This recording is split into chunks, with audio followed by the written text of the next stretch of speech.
Hello world. Frida Reva Darcy and Patricia O'Connor here. It's her day off and I'm kind of letting her sleep in. Yeah. But otherwise, we are enjoying a beautiful day. Oh wait, quickly, one thing. I just wanted to share a thought. Let me see if I can pull it up real quick. Right here. There are many dead trees in the house of producers who make good material. This is a very wise saying from the man of the house at Bonsai IQ. I love their videos. I just thought that was kind of something to pass along. Not that that's a reflection of what we're going through today. Although we have had our losses. I'm going to come back to like that guy and that guy. So those two trees were Japanese, still are Japanese black pines. They're just not among the living. And what I've been doing is thinking about what led to their demise. So it's kind of like a practice. Let's think about what happened to those trees, and let's think about what may have been done to change the outcome. Okay, I ordered 20 trees in 2 separate orders of 10, and 10 of them are fine, and 10 of them weren't. 10 of them showed up as 9, and 2 of those were fairly yellow. They were kind of on their hind foot. That would have been an opportunity for me to, now look at these beautiful fall colors while I go on about this.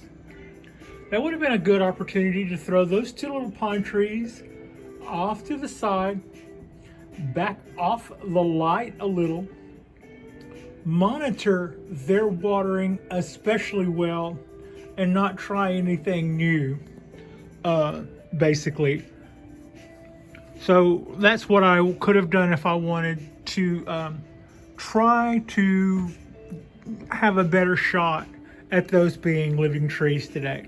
Instead, what I did was I incorporated them as a part of this new system. You can see here, I've got these little trees on this rack, and they're all here. And I didn't give them a break to get acclimated. I didn't give them a break in between wiring and bending.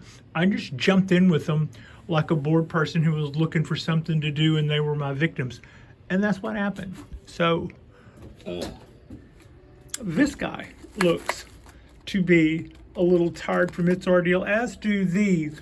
But these trees that I'm showing you here, they were in better shape, a little better shape to begin with. So what I would do to try to increase the success rate over the rest of the trees is, one, I brought the ones that I had down here. Now, see, they all didn't do that. This guy I've had a little while, but this one, and this one were a part of that original group. So they all didn't fare that badly. But I took them down from up there where they may have been getting too intense of light. I didn't give them a chance to acclimate. And also, they were in those pots were sitting in those little cups that in my mind I thought would do as well as that they've always done whenever I put my smaller trees in here. My success rate with small trees greatly increased when I started putting my small trees in bigger trays with substrate in the bottom of it. Just several reasons that we've gone into I've gone into in other videos, but it has to do with keeping the pots cooler. It has to do with allowing a little escape route to let the trees cheat a little and their hedge against death. So those are all fine and good, and those roots are easily cleaned back. This is an example. You can see this bougainvillea here sitting in this tray, and this tray has got some spent akadama, and if you look underneath, there are roots coming out of the bottom. of the tree. So if this guy ran dry, it would die pretty quickly, except that the moisture that stays in the tray will hedge it against death. And that was a trick that, frankly, I think I learned from Eric at Bonsai, and I keep mentioning that. Tonight, what I'm going to do with this, I'm just going to show you this right quick. I'm kind of skipping around a little. But tonight I'm going to bring in my Kodaheim maple forest. I am going to weed it. I am going to pull all that moss out and clean up the neighborhood, get all that little star weeds out of there, get all that clover out of there. If we have anything, we have other weeds in there growing, we're going to get rid of those too. And also, I learned last night, I went to our EBBA, our bonsai club here in Oakland, and we had a repotting class. I didn't bring anything to have repotted, but that was one of the perks. I could have brought a pot or a tree and said I wanted to go back in the old pot, and soil would have been, or substrate would have been supplied, and it would have become a part of a repotting party, which I think is a very generous thing for a club to do. And there are some rules, nothing over 1 foot, I think is what they said. So yeah, you could have a fairly large sized bonsai tree repotted. Yeah, too bad I didn't go walking in with this under my arm. No, we're a couple of years away from repotting this guy. Now that I'm not talking about other things right quick, I've got a little opening. This was a great time to do this video because, one, it is a beautiful day. Everything is wide open. The windows are wide open. This is not even sweater weather. Well, maybe it would be if I were out in the shadows in the wind, but you know, here in the apartment, things are nice and cozy. And I wanted to give you guys a chance to see some of these starting to really come on now. Fall colors.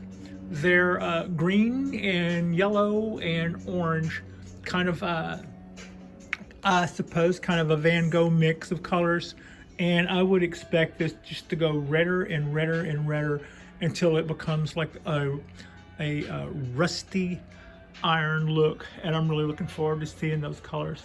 So my cypress trees are doing fine. I'm a little worried about my ponderosa. I'm seeing some dieback on some of the older needles. I'm thinking these are older needles, but I've also noticed a little bit of dieback on some of the newer needles, and I am concerned. There's plenty of it looks healthy, but I have been noticing that. I don't know if maybe we've been getting a lot of rain here lately, and with it being right there, water comes in this far in the balcony when it rains. So when it rains, none of those guys on the rail need to get as much water, but everything on the rail can get watered. Everything on the rail can take just about as much water as it'll give it. You can overwater an oak, but I don't think I've ever come close to overwatering that one. The ponderosa, you can overwater it. If I was borderline overwatering that thing, and I thought I was doing good because they both looked good, my little ponderosa, now its water requirements are going to be the same horticulturally as its big sister. However, it's in a very small show hen pot, so it is more likely to get watered every day, even though its oxygen to water ratio would be more 60% oxygen to 40% water, whereas a pine would be 50-50. If you were to look at it that way. I'm not saying those are actual ratios. I'm just giving the guesstimated percentage of less water a ponderosa would take over, say, a Japanese black pine. If it's the black pine's water to air ratio, most of the time averaged out to be 50-50 on a ponderosa, that for it to be healthy, it would be more 60-40 air to water, 60% air, 40%. So you would water it 20% less right off the top. Having said that, I still water this less But then if it started raining for 2 or 3 days in between those, and then that affects the amount of time it's been since last time I watered it, I'm just kind of worried that maybe it's been getting overwatered. Other than that, I don't know. I don't think I've had it but a little over a year, so I don't think the lack of winter last year should hurt it yet. That is something I should be concerned about in the future or not. I'm still learning about that. I know that the ponderosas, 12 miles from here at our bonsai garden in Oakland, they have more than one, and they seem to all be doing fine. Now, I haven't gotten in those guys' faces yet and find out whether or not it's a different of one of the 4 or 5 species. Maybe that's it. Maybe they just don't write it on the little card, but they ship those trees out for a couple of months every year to let them winter. I don't really know, but I know that there are some really healthy, pretty trees around me. So I've got some questions to answer, and because I have questions to answer, when I see this, I'm going, well, is it just the winter? I mean, is it just the fall? And a lot of pines do show some fall colors in fall. The black pines, not as much. White pines have a tendency to scare beginners when they think maybe their trees are dying. But see, I haven't noticed that on Haas. This guy is just so happy and is putting out all that new growth, and I'm not really noticing the dieback that I'm noticing on the other one. Hence, I'm a little worried. The corkbark oak. God, this corkbark oak looks so good. I'm also sorry to announce that the person who I got this tree from has recently passed away. I purchased this tree. I had a couple of starters. I had that wisteria and that wisteria, and I think that might be about it. When I decided I wanted an actual bonsai tree, I wanted something that had impressive, although I was too new to really know what impressive was.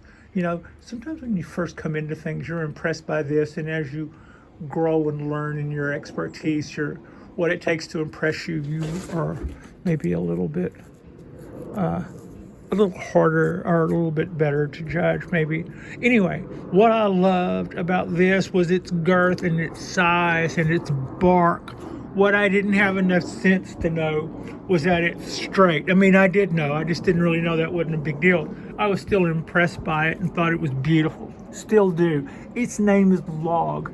I knew it was a log when I got it, but I got it anyway. I didn't mind that it was a log. I didn't know that being a log was necessarily a bad thing, I suppose. Anyway, this is Log, and I love it. And this year we've been getting so much growth coming out of this guy. It all started when I bumped up the watering a little bit and I started feeding it. I didn't know what kind of feeding schedule it was on when I got it, and learning about fertilizing my trees was one of the last things I learned about. I was aware that if you feed a tree and make it grow, that you might be screwing up your bonsai. So I was kind of like, how do I learn how to best do this to keep it healthy while at the same time don't learn how to blow the proportions on my trees? So I was kind of late getting into the fertilizing game, and that's where your buddies can come into play. I started asking around and found out that a lot of people who seem to know what they're doing use a fertilizer that's a little square looking, little like if you were to look at a Tootsie Roll and break off one of those little segmented pieces, that's almost what this looks like. And it's BioGold. It's 555. Everything single digits, everything even and balanced.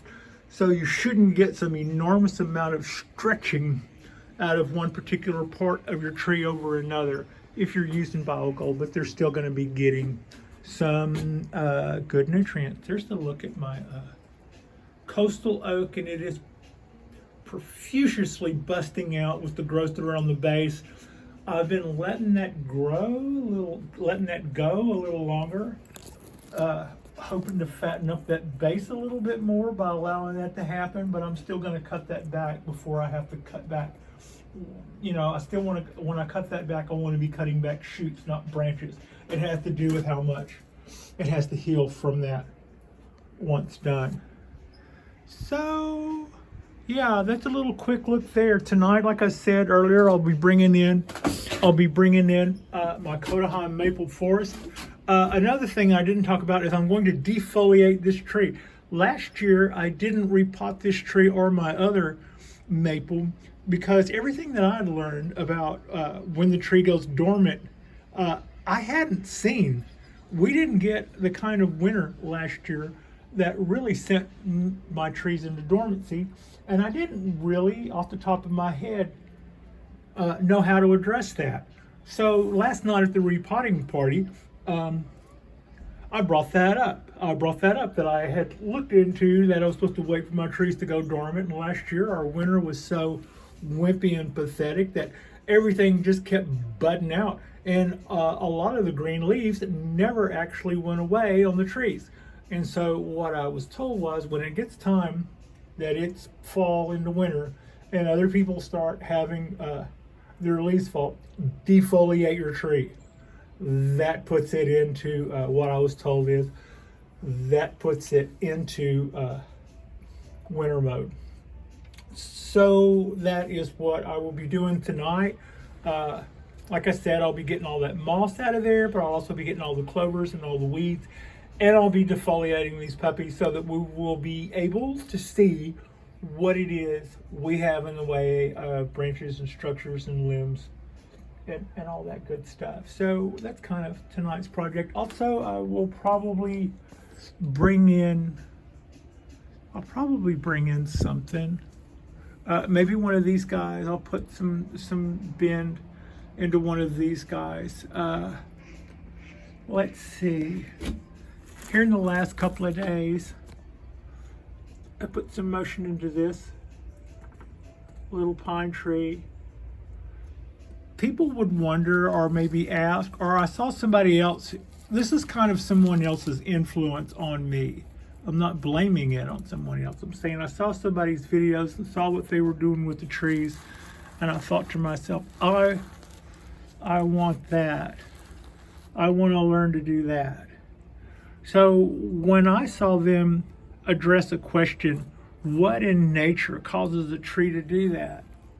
What in nature would cause a tree to be, you don't go out in the forest and see a bunch of twisted up spiral trees like this. No, you don't. If you go into the deep woods, you see a bunch of trees that are all growing as tall and as straight as they possibly can, trying to race to the sun to outrun their competition. But if you go to a canyon, you'll see trees like that. You'll see trees that are across from a ridge, and the ridge will have peaks and valleys. So as the sun tracks across it, the tree will fall into light and shadow, all through the day. Not like it gets more intense and goes overhead. Maybe it strobes across the tree as it goes past one peak or one tree or one building or whatever. So the tree tries to turn, and as the season goes, the sun arcs. It's slightly different, and the tree turns, and the wind and the snow comes, and they pile up, and they influence the weight, and sometimes they break branches, cause them to snap, but then they don't die. And that's how they say, when you look at a Yamadori, sometimes a learned person will show you an area and go, you can't do this. Nature does this. No, I mean, there's got to be a way, I've always thought, but they're kind of right. Nature has a way of doing things to trees that we have a hard time mimicking. But anyway, this is a short for me.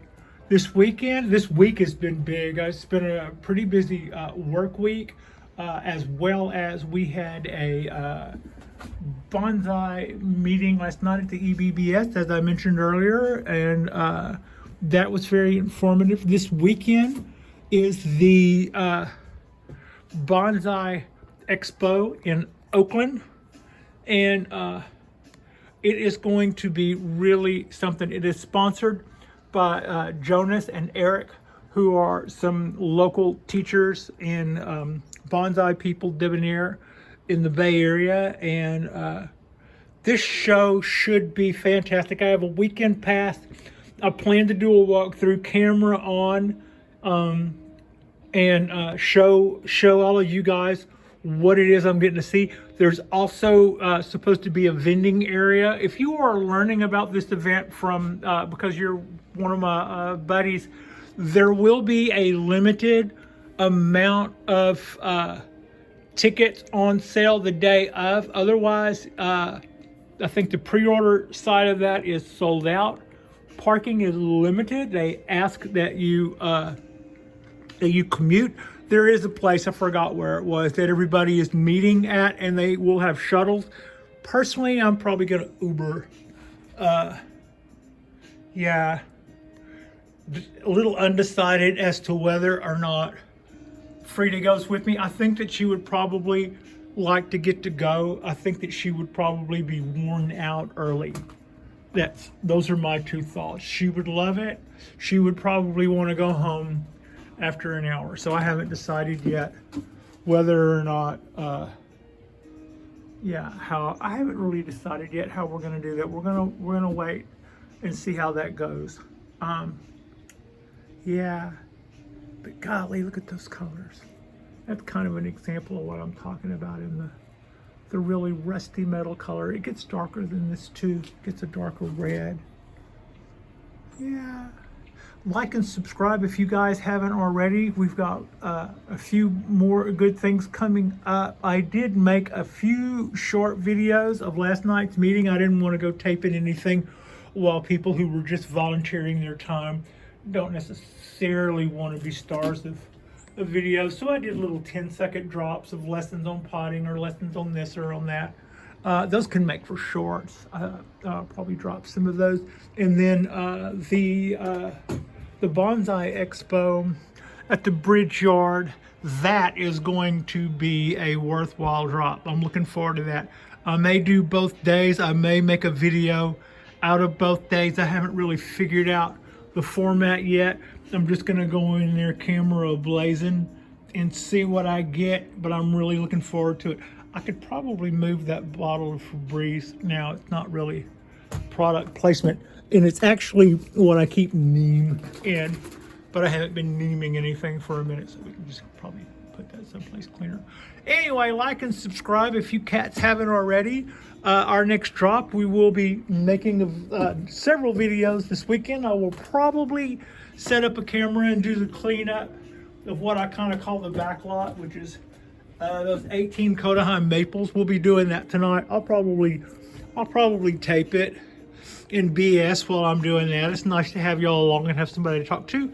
So yeah, that's what's got us. A lot going on, a lot to enjoy, and yeah, thank you so much for watching. I appreciate you, and Frida Reba Darcy appreciates you, and we'll see you guys quickly.